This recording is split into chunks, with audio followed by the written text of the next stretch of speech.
always seemed that I had some type of connection with the devil. It always just seemed that I had this fascination with horror movies and things of that nature. I always felt like the devil was around.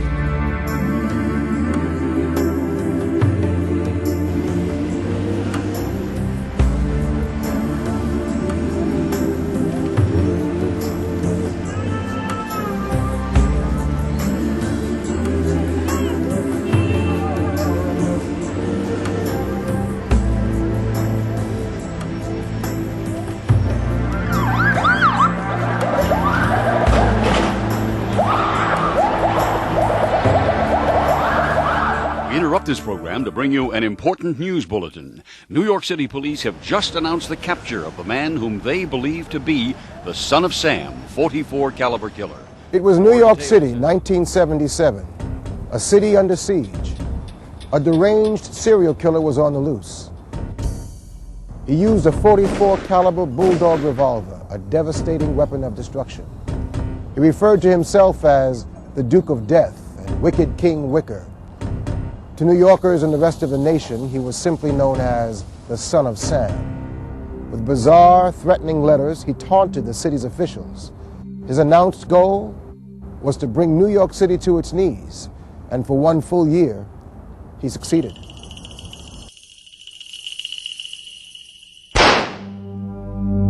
During that frightening period, life changed drastically. Terrified New Yorkers switched their daily routines, taking alternative routes to work and home. At night, the usually packed discos and restaurants were empty. The Lover's Lanes, one of the Son of Sam's favorite target areas, were deserted. Tough, brash New Yorkers, used to almost every kind of stress, locked themselves in their apartments and homes, fearing that they may become the Son of Sam's next victim. Finally, on August 10th, 1977, after the largest manhunt in New York City's history, the year of mayhem and terror ended.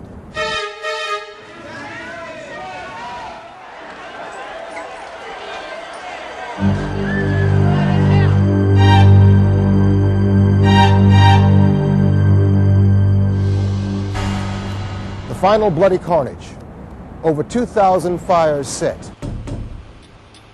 6 innocent young people dead, many others seriously wounded. With his capture, the mysterious identity of the Son of Sam was made known to the nation. His name, David Berkowitz. Time magazine said that few killers have seemed as psychotic as David Berkowitz. One key investigator on the case called him loony, wacko, gone. But the courts ruled that he was sane, and after pleading guilty, without a trial, David Berkowitz was condemned to 6 consecutive life sentences with no chance of parole. To society, the name of David Berkowitz became a symbol of depravity and evil, a useless and wasted life that was beyond any hope.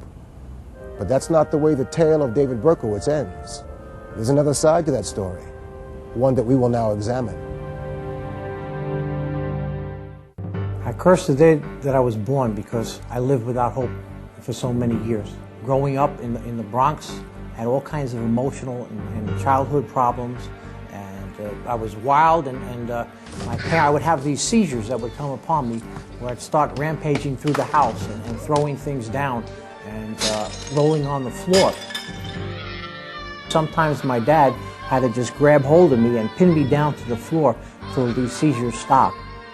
I just loved the darkness. There was something in me that just craved the darkness. I would lock myself in the closet for sometimes hours at a time, and my mom didn't even know I was in the house. At other times I would just hide under my bed and stay that way for several hours.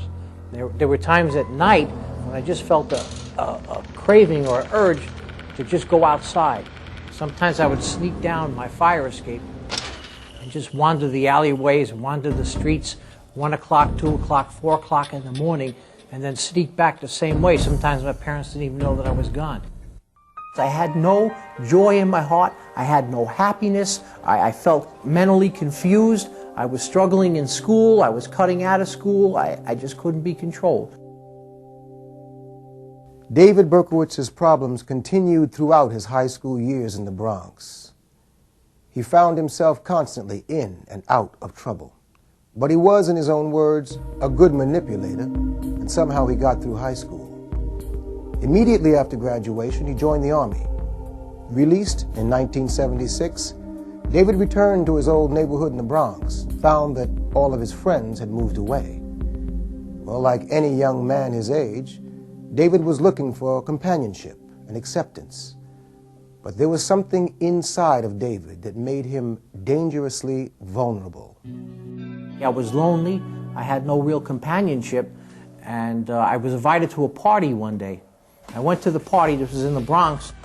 A couple of guys said, "Hey, listen, you're looking for a girl or something. You're looking for a good time. We got some friends that meet in a park nearby."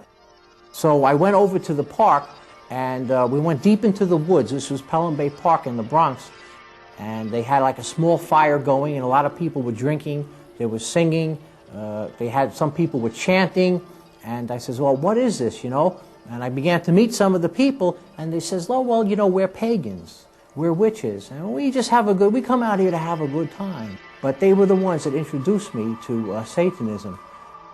We had circles, we had the pentagrams that they made right there in the woods, in the high weeds, in this swampy area, and we would just call upon these different powers. They said, call upon these angels. Later on, I found out that these were really demons that we were calling upon. But I would do these rituals and meditate, and you could feel this surge of energy come upon you. Things began to change within me. What caused the change inside of David Berkowitz? What led him down a path of such terrible destruction? Are there evil forces out there waiting to take over our lives? Or is there something inside of each of us that makes us vulnerable? We recently spoke with Steve Hill, a former convicted drug dealer, now an evangelist, to try and get some answers. There is the power of good and evil that a lot of people don't understand fully how it works. The Bible talks about the heart being deceitfully wicked.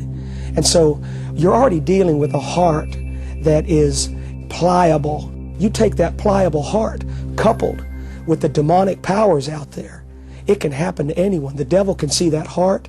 He can see that heart giving him a little attention, and before you know it, he's working it. He's working out his plan. And yes, he comes to steal, to kill, and destroy. And he's a master at it. He's been at it a long time. We had worshipped a powerful occultic deity named Samhain.